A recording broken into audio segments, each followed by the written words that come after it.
Listen, man.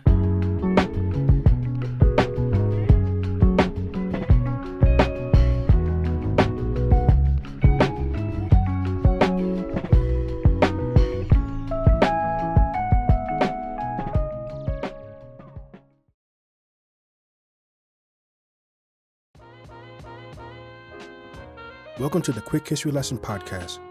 We are grateful for you tuning in, as your support truly means the world to us. You can find us right here on YouTube and other social media platforms, so please hit the like and subscribe button as we keep doing what we love, which is talking history. With the recent unrest surrounding immigration, we felt it was appropriate to revisit one of the more chilling stories in American history, one where public health, racial anxiety, and the border collided to create a dark legacy. Of course, we're talking about the Bath Riots in 1917. But to understand the Bath Riots, we have to look further at the decade of state-sanctioned violence that came before. Before 1917, the U.S.-Mexico border was relatively porous. However, the 1910 Mexican Revolution triggered a wave of nativist hysteria. This tension peaked during La Matanza.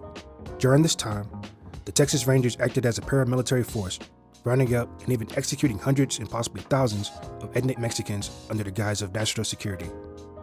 They operated with near total immunity, using lethal force to regulate the presence of those deemed undesirable. This state-enforced terror pushed America First nativism from rural raids into formal government policy. Fears were further heightened by Pancho Villa and his supporters, whose 1916 raid on Columbus, New Mexico left Americans feeling vulnerable. This fueled a narrative of foreign lawlessness, where the border was viewed as not just a boundary, but as a source of contagion, both biological and ideological.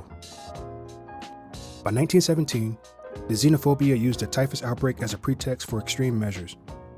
El Paso health officials mandated a disinfection process where legal laborers were forced to strip for inspection and were bathed in a toxic flammable mixture of kerosene, sulfuric acid, and vinegar. Because of the chemicals, the process was lethal, and several people burned to death when the mixtures ignited. Furthermore, border personnel were later caught secretly filming and photographing women without their consent during these inspections. On January 28, 1917, a 17-year-old maid named Carmelita Torres had enough. Known for her red hair and fierce spirit, she refused to get off the trolley for the chemical baths.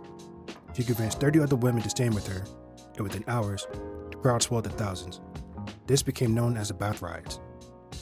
Among the crowd, supporters of Pancho Villa helped escalate the riot, bringing revolutionary fervor directly to the border. For 3 days, protesters blocked trolleys and stood in front of trains to fight against these indignities. The uprising was eventually suppressed by military force, and in the chaos, Carmelita Torres disappeared. Following her arrest, she vanished from the historical record, and her fate is unknown. This erasure was symptomatic of a system that sought to silence voices of dissent. Despite the uprising, the government doubled down, and just days later, the Immigration Act of 1917 passed, implementing literacy tests and head taxes. The forced baths continued for decades, and by the 1920s, officials even used Zyklon B to fumigate clothing at the border, a practice that German scientists later used as a model for their own disinfection chambers in the 30s and 40s. Today, Torres is remembered as a Latina Rosa Parks, representing a singular act of defiance against a century of systemic abuse. Her story reminds us that history is more than just policy. It's about the human cost of exclusion. By remembering Carmelita Torres, we honor those who refused to be erased by a system that equated their heritage with contagion. And with that, thank you for listening to this episode of the Quick History Lesson Podcast. A quick reminder that while we revisit some of these older episodes, we will also be producing new ones as well. So stay tuned. Until next time.